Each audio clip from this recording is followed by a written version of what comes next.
tonight is on online dating. Is it a waste of time? Now, I've got friends, I've got family members who've met online and are very happy, depending on the site. Some say that the sites where there's a little bit more of a logarithm there to actually assess the qualities of a person can certainly help, as opposed to a lot of the free sites that are out there. Now, that being said, there's a lot of platforms that people use as dating sites. So it's not just the actual dating sites, it's also places like where we are right now on Facebook, Instagram, Twitter, all the social media platforms where people have a tendency to connect with people that they don't know, with complete strangers. So I guess the danger here is, and I'm focusing a little bit more on men tonight, but that's not to say that women are immune to this either. Women, when they're pursuing online, operate a little bit differently. So for the context of tonight, it's more about when men are pursuing online.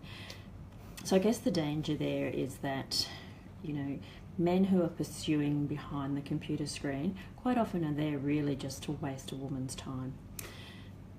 Look, I've experienced it myself where there's been fake profiles or fake information shared, and look, anonymity and mystery can be a real turn on for a guy. I mean, they're not interested in your anonymity and your mystery. It's all about them. And this isn't about bashing men too.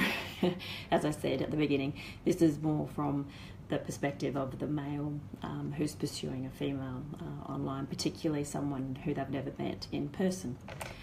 I guess if there's a hot pursuit, that's when you need to be a little bit guarded and cautious in how you proceed.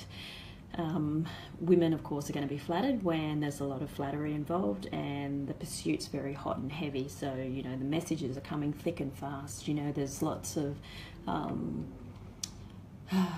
contact. So the contact's very frequent. But the thing to remember is that quite often the person or the man who's doing this, he's not actually doing it because he loves you, even though those words may be added. It's actually more about him getting reassurance. Now, a lot of the guys who do this I'm not saying they're malicious or nasty, and some of them aren't probably even aware of the effect that this is having. But the problem is, it's a reflection more, hey Tom, it's a reflection more, I guess, about how he's feeling about himself. So something has happened, be it an incident where he's lost his confidence. It may be a physical thing where he's changed size. Sometimes, you hear of people from school reaching out to old classmates and things like that. So Facebook's a wonderful tool that you can use all sorts of photos from yesteryear to make yourself look better than you actually do.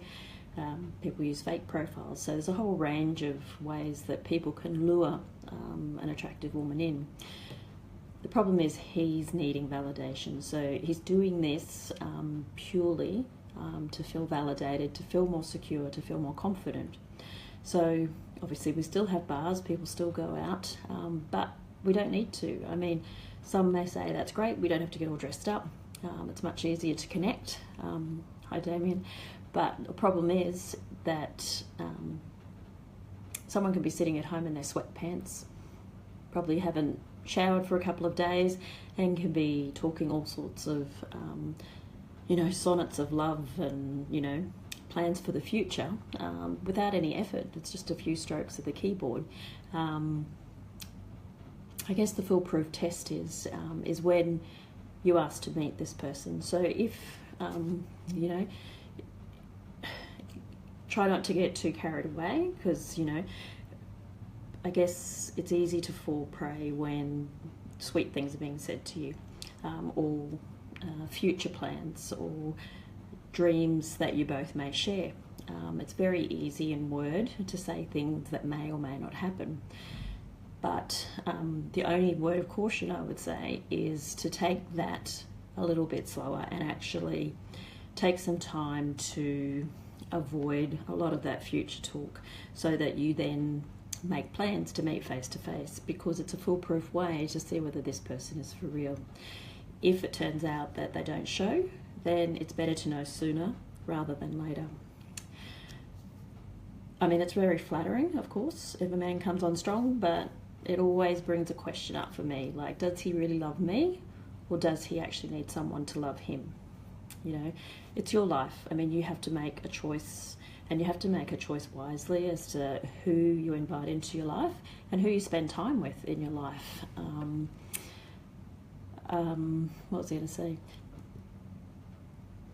It's important as well to remember that when you go into a relationship, and look, everybody gets lonely, and I have spoken on that before, you don't want to go into a relationship because you're lonely. That's the worst time to go into a relationship. When you're feeling lonely, there are other steps to take. So, you know, it's okay to need somebody. We all want human connection. That's normal. But it's normal for people to go through stages. So, you know, me included, you know, I've had low self-esteem. I've had times where I felt very lonely. And I have mentioned that before in some of these talks. But the thing is, you go to your family, you go to your friends, you spend time working on yourself, you spend time learning new skills, meditating, learning martial arts, journaling, reading books, whatever it is, to help you find more of who you are and find more self-love. Because when you start to love yourself more, other people will follow suit, because we can't be in a relationship, in a loving relationship, that's not codependent on each other unless you love yourself first. So it's vital that you spend time, no matter how lonely you are, it's vital that you spend time on you and really be comfortable in your own skin 24/7, so that when you do find somebody, then you are a whole joining with another whole. You're not like a half looking for another half to complete you. It's about being complete in yourself, and then you find somebody who matches your values, your interests, and away you go. The thing is, when you start to love yourself, you start to attract a different caliber of person as well.